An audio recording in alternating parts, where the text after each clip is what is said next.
how you doing? Hope you're having a good day. So today I have the pleasure of revealing a bit of my research to you. Remember that I told you that I'm a researcher. I like to research things, and a particular topic that needed to be researched came up, and I decided to do this and present it to you.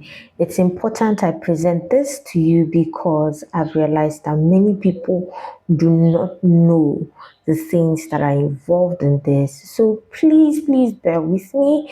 It's going to be a really eye-opening experience, and I hope that it gives you as much information, and it helps you to make proper decisions and make better life choices. So before I get into this, please like and subscribe to the channel. Definitely I will be coming up with different researches, and I will be explaining them to you. So what's the topic today? We're going to be talking about pornography, aka porn. I know I know many people, I hear people talk about porn. When I was growing up, people used to call it blue films. Please, 90s children who remember. So anyways, based on research and the way we hear a lot, even in the body of Christ, you hear sometimes people will say, "Oh, this person, this brother is in the hold of porn," and I'm like, so it's good to actually know what it is that you're dealing with. So I'm going to give you a bit of 411 about it. Please note, I am working with data. Any data that I release here are data backed up by research. So I'm not just talking off my own head here. I'm giving you research data, and many of them are as current as 2021, so that you understand that it's not just me speaking against something, it's me giving you the facts. So here we go. What exactly is pornography or porn? Wikipedia describes it as any sexual subject or matter such as picture, video, text, or audio material that is primarily intended to create sexual arousal in the consumer and is created and commercialized with the consent of all persons involved. Please, I need you to understand certain keywords. Porn comes not only in videos, but in pictures, in texts, in videos. For text, that's where you hear the sexting. Sexting is where people in different locations are practically having intercourse with themselves via text, meaning they're describing and talking about what they do to themselves, like having a sexual intercourse via text. That's what sexting is. So when we're talking of text here, sexting is one of them. It's also in cases of certain books. I think there's an Indian text called Kama Sutra that it teaches people how to have sexual intercourse. When we get to the history of porn, you find out that Kama Sutra is one of the texts that were used. Anyways, so audio materials, you also hear sounds. Now that there are audio books, you have sexually stimulating books read in the audios and that you can hear, and some people hear, and all of those things. So it's in pictures, nudes. Those of you those of you sending nudes, you're actually into porn. You're doing porn without knowing it. In the 90s, what you used to have were, I think they used to call them wet magazines, like magazines that all they just put in there were naked people and all of that. I remember I used to hear about wet magazines, or I think they're called wet magazines or whatever.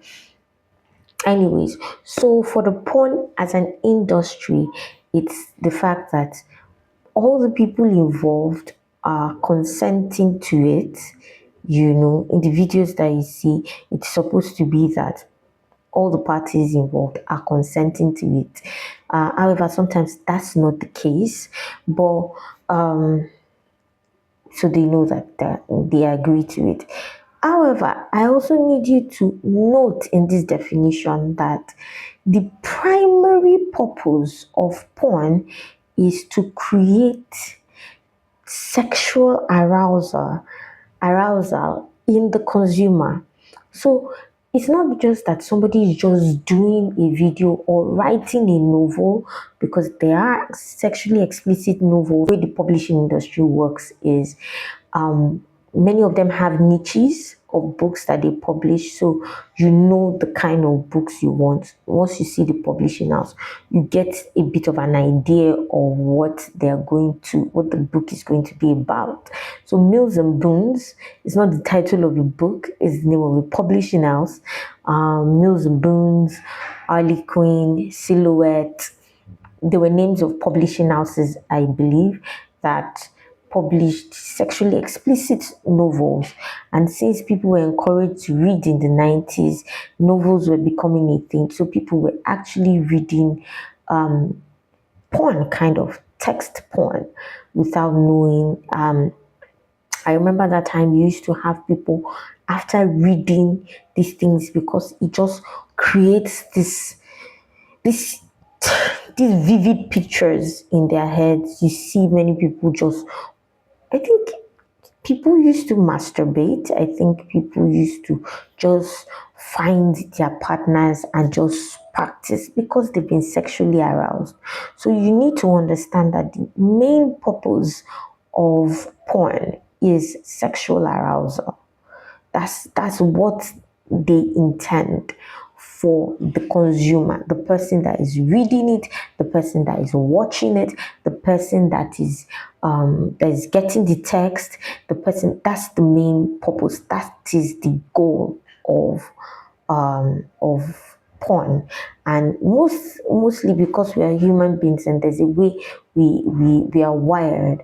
When people are aroused like that, they tend to need to release that arousal, that tension within them, and you find people doing things that they shouldn't do. Then you find masturbation when certain people cannot find somebody at that point in time to do or whatever it is that they feel sexually aroused to, with whatever. You find that people and I remember as far back as the 90s, it used to be a thing that some people were discovered to, after watching porn, would they were so engrossed and so aroused that it didn't matter. I remember then growing up, there was a case of this boy that it was a teenager, I think, whether it was his sister or somebody that was watching the porn with him, and he just grabbed her, and the rest, you get, he slept with his sister. It was a thing then. So that's why I remember then it used to be something to be frowned upon. Nobody even played with porn because people understood how bad it is, unlike what you have today. Now, the words pornography come from the two Greek words pornos and graphein, meaning the word porno in Greek means fornicators. Fornicators. Graphing means writing or recording or describing something. So mainly, if you find the history of pornography, yeah, you can hear from even the definition, the etymology of the words, the meaning of the words, you can also already know that it has to do with fornication and prostitution. In fact, when you look at other etymological meanings of pornography, you find out that in the early days, it used to be about documentation of prostitution. It's the documentation of fornication. It is the documentation of prostitution. How prostitutes, not how they handle getting clients, no. It's, I think it also involves seduction, and then the act itself, showing the act itself. That's basically what pornography is. It's not just another word thrown like that. It's the literal meaning is the is the documentation of fornication.